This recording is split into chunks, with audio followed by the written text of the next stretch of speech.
Assalamualaikum warahmatullahi wabarakatuh. Bismillahirrahmanirrahim. Di saat kita memahami tentang pola-pola yang kita jalankan, tentu tidak terlepas dari metodologi yang juga kita pergunakan. Mengapa ini saya sampaikan? Karena setidaknya orang hidup itu perlu aturan, yang aturan itu bisa bersifat mengikat. Misalnya agama, budaya, adat istiadat itu aturan yang bersifat mengikat. Kalau orang melakukan sesuatu, mungkin keluar dari tata tertib atau keluar dari aturan agama, maka bisa disebut sebagai pelanggaran. Atau juga aturan-aturan yang mungkin kalau tidak sesuai dengan budaya setempat, adat istiadat, itu mungkin dikatakan sebagai sesuatu yang tidak elok atau tidak umum. Karena kita sebagai orang yang sebagian besar adalah muslim, tentu aturan-aturan yang bersifat agama itu bisa melandasi aturan-aturan yang bermuatan budaya. Sopan santun itu jelas diperbolehkan di dalam budaya dan memang dianjurkan dalam agama. Bagaimana cara bersikap terhadap orang yang lebih tua, bagaimana menghormati orang yang lebih tua, bagaimana menyayangi yang muda, bagaimana cara bertetangga, bagaimana cara berbicara, cara berdiskusi, cara menyampaikan pendapat dalam agama tentu sudah dianut dan sudah diatur. Yang menjadi contoh siapa? Yang menjadi contoh di sini adalah junjungan kita Kanjeng Nabi Agung Muhammad Shallallahu Alaihi Wasallam. Kanjeng Nabi itu adalah sosok pribadi yang universal. Beliau adalah sosok pribadi yang tidak hanya sekedar, kalau bahasa sekarang, karismatik, tapi juga sangat-sangat menarik. Bahkan ketika orang yang bermasalah ketemu dengan beliau, berjumpa dengan beliau, itu masalahnya langsung hilang. Berubah menjadi sesuatu yang solutif.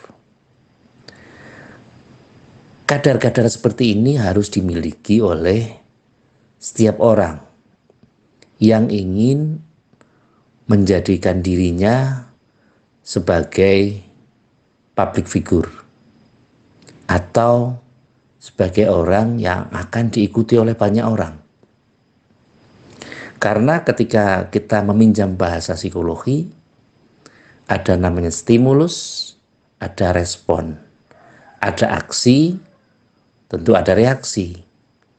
Tetapi di antara faktor stimulus dan respon itu ada namanya faktor organisme, faktor latar belakang individual, dan ini akan memberikan daya beda, akan merespon beda sesuatu yang dia dapatkan.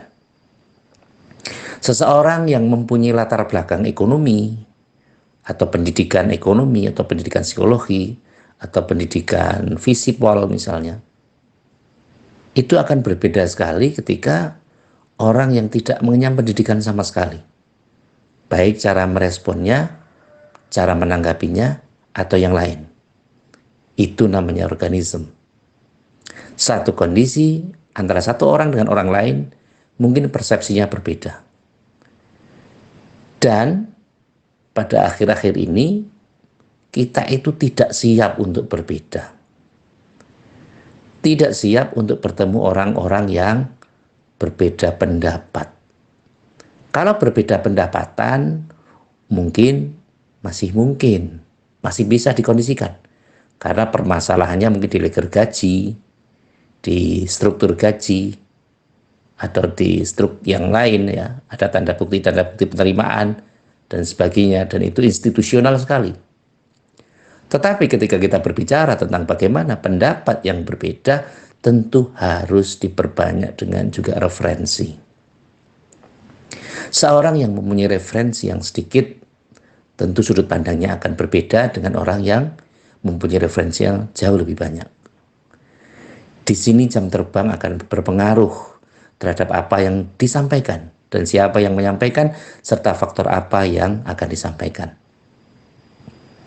Bertanggung jawab terhadap apa yang menjadi permasalahan yang perlu disampaikan adalah merupakan satu bagian terpenting dari aspek yang harus dipahami oleh setiap orang.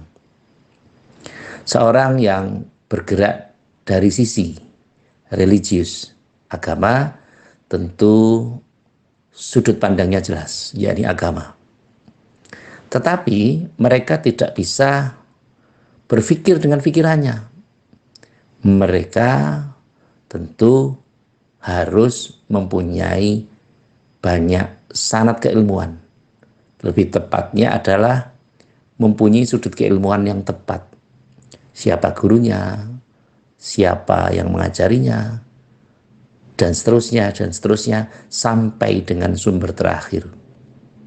Bahkan secara ekstrim, mungkin akan ditanyakan, apa mazhabnya, bagaimana korelasinya dengan keadaan dan kondisi sekarang.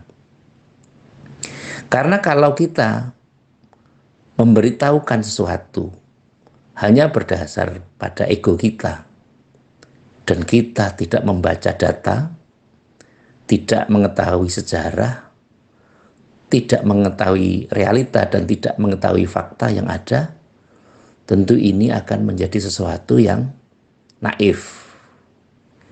Karena data itu akan muncul, tentu ada metodologi yang digunakan. Ketika kita antitesis dan tidak mempercayai terhadap itu semua, maka bisa dibayangkan betapa sulitnya kita nanti dalam berkehidupan. Kalau kita memahami secara agama, tentu kita harus juga mengacu pada sirah nabawiyah, sejarah junjungan kita Kanjeng Nabi Agung Muhammad SAW. Itulah perlunya orang harus belajar dari waktu ke waktu. Ketika kita disibukkan dengan pembelajaran, disibukkan dengan pengertian-pengertian, disibukkan dengan pengkondisian-pengkondisian yang ada, maka bisa dibayangkan betapa kita memerlukan waktu-waktu yang spesifik, waktu-waktu yang eksklusif, dan waktu-waktu yang bisa kita jadikan sebagai sarana untuk pertama mengeksplorasi diri atau mengintrospeksi diri. Sekarang ini banyak di antara kita, di antara banyak manusia yang mengalami fase galau, fase yang tidak jelas. Mereka mempercayai sesuatu hanya dasar perkataan pada orang per orang. Kata si A begini, kata si B begini, kata C begini, dan seakan kata-katanya ini mengandung makna hasutan, permusuhan, atau mencela satu dengan yang lain. Terutama di era seperti ini. Di desa global seperti ini, di masyarakat yang majemuk, tentu kita harus bisa membedakan juga mana yang bisa dijadikan sebagai acuan normatif dan mana yang hanya dijadikan sebagai efek samping dari sebuah pembicaraan. Inilah yang tentu saja menjadi perhatian kita sama-sama. Pentingnya kita mengetahui sejarah adalah untuk berkaca pada kondisi dulu, sekarang, dan yang akan datang. Berkaca pada pola ini semua, seorang pemimpin tentu setidaknya harus menguasai 3 aspek penting. Setidaknya keilmuannya, Yang pertama tentang state atau kenegaraan, tata praja, tata negara. Bagaimana seorang bisa menguasai tata negara? Tentu ada keilmuannya, maka perlu dibentuk kelembagaan-kelembagaan. Dan mereka harus mengerti bagaimana tata praja, bagaimana tata negara. Kalau di Indonesia tentu Pancasila, tentu ya filosofinya setidaknya tidak jauh-jauh dengan bagaimana Undang-Undang Dasar 1945, bagaimana Undang-Undang Dasar itu mengatur tentang apa dan sebagainya dan sebagainya. Bagaimana Pancasila, bagaimana 4 pilar itu apa saja, dan seterusnya. Yang kedua adalah bagaimana kita mengetahui tentang market atau pasar. Seseorang yang memimpin juga harus memahami bagaimana nanti ketika dia memimpin, memahamkan pada masyarakat dan memahami jalur yang tepat. Spesifikasinya tidak hanya sekedar, mohon maaf kalimatnya, tidak hanya sekedar menata kata, tetapi juga harus menata kota. Bagaimana mereka juga harus mendapat kepercayaan, tidak hanya dari kepuasan dalam pemerintah, tetapi di hubungan bilateral, di hubungan multilateral, itu mereka harus mendapat kepercayaan. Secara bahasa singkatnya adalah mendapat kepercayaan dari lembaga atau dari kawasan internasional, dari negara-negara di kawasan, kalau kita ya ASEAN atau Asia atau bahkan dunia. Karena dengan seperti itu kita bisa menunjukkan bahwa kita adalah Indonesia yang mempunyai potensi yang bisa dikembangkan dan bisa memberikan kesejahteraan bagi masyarakatnya dan memberikan kepastian secara hukum. Bahasa dulu, cerminan kalau aturan-aturan itu baik atau tidak, ada Epolek Sosbud Hankam. Bagaimana mereka aman secara ekonomi, politik, budaya, pertahanan, dan keamanan. Yang berikutnya tentu ada namanya civil society. Bagaimana kepercayaan yang tinggi dari masyarakat terhadap negaranya. Masyarakat tidak hanya diiming-iming dengan sebuah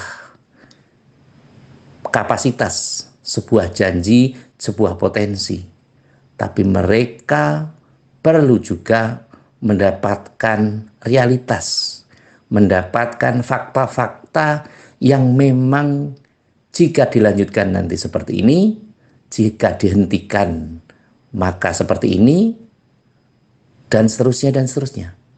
Mereka harus diberikan wawasan yang luas tentang bagaimana membangun, bagaimana membersihkan.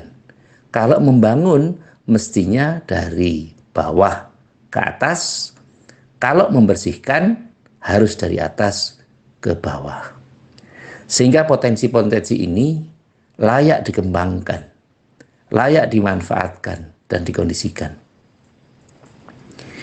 Kami menghimbau kepada pemimpin-pemimpin kita yang nanti akan memimpin bangsa ini, baik dari tataran yang paling rendah sampai dengan tataran yang paling tinggi, monggo contohlah atau berakhlaklah sebagaimana yang ditunjukkan, yang dicontohkan oleh junjungan kita, Kanjeng Nabi Agung Muhammad Sallallahu Alaihi Wasallam. Tidak hanya sekedar serang sana, serang sini, menjelekkan sana, menjelekkan sini, atau berniat untuk oposisi, tapi tunjukkanlah mempunyai sifat yang bijaksana. Atau bagaimana sifat Kanjeng Nabi Agung Muhammad SAW? Sifat siddiq, sifat amanah, sifat tabligh, fatonah. Nah, itu perlu ditunjukkan. Karena dengan pemimpin-pemimpin yang meneladani junjungan kita, Kanjeng Nabi Agung Muhammad Sallallahu Alaihi Wasallam, maka tentu saja tidak akan bisa dirobohkan dan tidak akan bisa dimanipulasi oleh apapun. Kalau ada indikator-indikator yang mungkin tidak begitu positif dan sebagainya, wajar karena manusia itu adalah tempatnya lupa dan salah. Tetapi sebagai pemimpin kita minimal harus menggunakan hal-hal mencontoh bagaimana Kanjeng Nabi Agung Muhammad SAW memperlakukan umatnya ketika beliau menjadi kepala negara atau sebagai pemimpin, bagaimana beliau bisa menghargai semua pihak, bisa memberikan solusi tanpa emosi, bisa menggunakan satu kondisi yang menenangkan semua pihak, sehingga nun sewu, orang yang non muslim saja bisa percaya pada Kanjeng Nabi Agung Muhammad Sallallahu Alaihi Wasallam. Itulah pemimpin yang kita perlukan saat ini. Tidak hanya sekedar mereka memberikan gagasan, tetapi bagaimana supaya akhlaknya hampir atau setidaknya beliau berupaya untuk mencontoh junjungan kita Kanjeng Nabi Agung Muhammad Sallallahu Alaihi Wasallam. Tidak hanya sekedar asal beda atau asal jadi, tapi setidaknya kita harus mulai juga berpikir, kalau bukan kita yang mengawali untuk mencontoh Kanjeng Nabi Agung Muhammad SAW, ya siapa lagi? Karena kita sebagai mayoritas tentu harus mengayomi juga yang selain mayoritas. Umat yang paling banyak, mari kita survei juga. Orang paling banyak ini kapasitas kita bagaimana? Nah, kalau sekarang mungkin ada lembaga survei yang mensurvei orang-orang yang menjadi calon legislatif atau presiden atau yang lain. Tapi mungkin suatu ketika orang Islam juga harus disurvei. Orang Islam ini katakanlah 70% warga Indonesia. Tapi yang bisa membaca Al-Quran berapa? Berapa persen? Kemudian dikerucutkan lagi, yang mampu memahami tafsirnya berapa persen? Dan seterusnya, sehingga yang bisa mengamalkannya berapa persen? Ketika ini sudah terkondisi, maka tentu istilah Jawa, menang tanpa ngasorake, ngluruk tanpa bolo, sekti tanpa guru.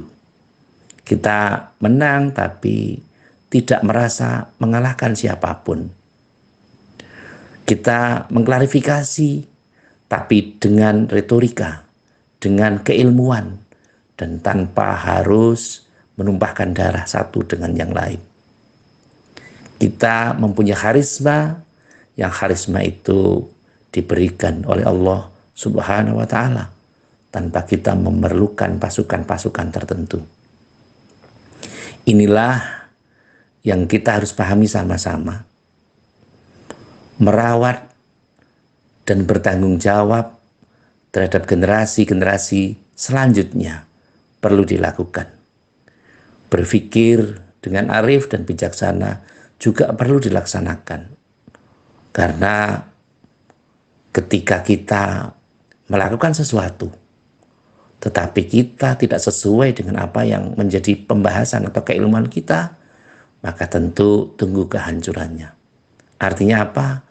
Kalau kita memahami atau melakukan sesuatu itu tanpa ilmu, itu berarti kita harus menyiapkan kehancuran-kehancuran di kemudian hari. Idza wusal amru bi ghairi ahli fantadhiri sa'ah. Inilah yang menjadi cakupan dan pembahasan kita Sehingga mari generasi-generasi sekarang harus mulai juga berpikir tentang bagaimana mencegat masa depan ini supaya bisa kita dapatkan dengan baik dan kita mampu memanfaatkan masa depan, mengimajinasi masa depan dengan cara-cara yang baik, dengan cara-cara yang hikmah, sehingga doa yang sering kita baca, Rabbana atina fid dunya hasanah, semoga Allah memberikan kesejahteraan di dunia, itu betul-betul kita capai. Dan jangan menjadi tamu di rumah sendiri. Sehingga ketika fid dunya hasanah, wajar kalau doa dilanjutkan wa fil akhirati hasanah. Dan di akhirat tentu dengan hasanah juga. Dan yang terakhir waqina adzabannar, dan dijauhkan dari api neraka. Yang terakhir, seperti biasa, mari kita sama-sama bermunajat kepada Allah Subhanahu wa Ta'ala, berdoa dengan sekemampuan kita. Semoga saudara-saudara kita yang saat ini terhimpit dengan persoalan-persoalan yang berat terkait dengan ekonomi yang masih sangat sulit, ketika kebutuhan sudah meningkat tajam, harus banyak berkebutuhan, apalagi berkeinginan, tapi hartanya masih kurang atau belum sesuai dengan kebutuhan. Semoga Allah Subhanahu wa Ta'ala memberikan harta yang melimpah kepada kita semua. Ketika ada yang terserat atau yang tersendat atau yang terganggu dari sisi ekonomi, mungkin ada masalah utang piutang atau yang lainnya, atau permasalahan yang lain, keluarga misalnya, semoga Allah Subhanahu wa Ta'ala memberikan kemudahan, dan ketika ada permasalahan yang berat, mudah-mudahan Allah menyelesaikannya dan kita diberikan kebaikan baik di dunia, dalam agama, dan insya Allah kebahagiaan di akhirat kelak. Amin Allahumma amin. Terima kasih kepada semua pihak yang telah membantu terselenggaranya acara ini. Semoga partisipasi panjenengan semua yang telah berupaya untuk mengembangkan channel ini, semoga Allah Subhanahu wa Ta'ala memberikan yang terbaik untuk kita. Sekali lagi terima kasih atas segala perhatian dan mohon maaf atas segala kekurangan. Saya akhiri, wallahul muwaffiq ila aqwamit thoriq. Wassalamualaikum warahmatullahi wabarakatuh.